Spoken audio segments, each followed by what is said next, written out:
ஆர்பிஎம்க்கு allowed கிடையாது தெரியுமா?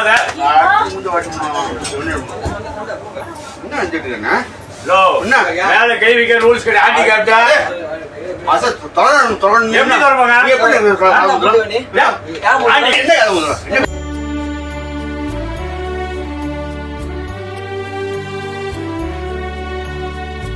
என் பேர் கருணாநிதி, அப்பா பேர் ராமசாமி.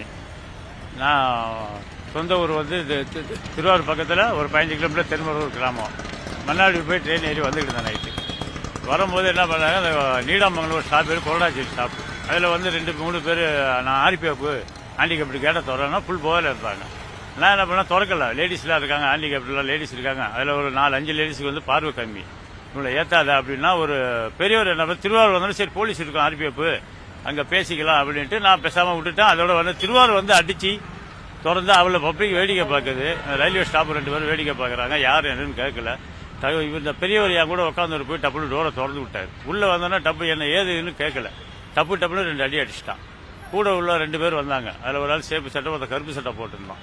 அவனும் அசியமாக பேசி அதே ஆகிட்டான். இது வந்து அங்கே அந்த இடத்துல ஒரு போலீஸ் ஆர்பிஎஃப் இருந்திருந்தாங்கன்னா அவளை கூட்டத்துக்கு இந்த அசம்பாவிதம் நடந்திருக்காது. எனக்கு நடந்த மாதிரி இன்னொரு வாட்டி யாருக்கும் நடக்கக்கூடாது.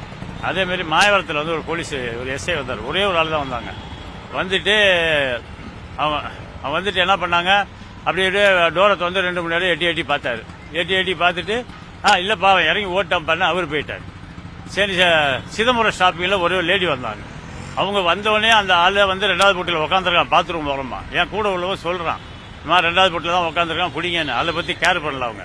உடனே என்ன தேடி ஓடியாந்தாங்க. இப்போ ஒரு வெள்ளை பேப்பில் கையெழுத்து கேட்டாங்க. நான் போட முடியாது அப்படின்ட்டு. நான் எங்கே பேசணுமோ அங்கே பேசிக்கிறேன் எங்கள் சங்கத்தில் சொல்லி, ஏன்னா நான் கையெழுத்து போட முடியாது அப்படின்ட்டேன். என்ன அப்புறம் என்னதான் சேஃப்டி இருக்கும் ஒரு ஹேண்டிகேப்டு ட்ரெயினில்? எந்த போலீஸுமே சரி கிடையாது ஆர்பிஎஃப்ல. எந்த போலீஸும் இல்லை. திருவாரூர் சரி ஒரு போலீஸ் இல்லை ஐயா. திருவாரூரில் ரயில்வே ஸ்டாப் 2 பேர் நிற்கிறாங்க. பக்கத்தில் தான் ஸ்டேஷனுக்கு போய் கூப்பிடுன்றேன். அதை பற்றி ஒன்றும் கேரே பண்ணல. அவங்க கூட வேடிக்கை தான் பார்க்குறாங்க. அவன் அடிக்க 2 அடி அடிச்சுட்டு அவன் கூட இறங்கி ஓட்டான். அதுக்கப்புறம் போயிட்டு 2வது கேரதிலேருந்து எங்கள் கூட தான் வரான். மாயத்தில் வந்து பார்த்தா மாயத்தில் எஸ்ஐ வந்து அவர் பார்த்துட்டு என்ன சொல்லிட்டாரு, இல்லைப்பா இறங்கி போயிட்டான். அது எப்படி இறங்குவான் தண்ணிங்கில்? திருவாரூரில் ஸ்டார்ட் பண்ண வேண்டிய மாயத்தில் தான் நிற்கிது. மாயத்தில் எப்படி நீங்கள் ஒரு 2-3 போலீஸ் வந்து அந்த பொட்டியிலலாம் ஏறி பார்க்கணும். உள்ள பொட்டி உள்ள ஏறல அவர் எஸ்ஐ. அப்படியே எட்டி பார்த்தாரு. என் கூட உள்ள பையனுக்கு கொஞ்சம் பார்வை கம்மி. அவன் இங்கேருந்து ஓடுறான். அவன் போய் பார்த்துட்டு இவர் என்ன பண்ணார், வண்டி கிளம்பணும். இல்லைப்பா அவன் இறங்கி போயிட்டா நீங்கள் போங்கப்பா அப்படின்ட்டாரு. இவர் உடனே ஃபோன் பண்ணி சிதம்பரத்துக்கு இன்ஃபார்ம் பண்ணியிருப்பாங்க. பிறகு அங்கே சிதம்பரத்தில் ஒரு லேடி ஓடியாந்தாங்க. அந்த பையன் சொல்கிறாப்புல, என் கூட வந்த பையன், ஏன்னா 2வது போட்டியில் பாத்ரூமில் உட்காந்துருக்கான், இப்போ தான் பார்த்துட்டு வரேன், போனால் பிடிக்கலான்னா அதை பற்றி கேர் பண்ணலாம் அந்த அம்மா. உடனே அந்த வெள்ளை பேப்பரை என்கிட்ட வந்து சைன் கேட்டாங்க. எதுக்கு சைன் போடணும்? நான்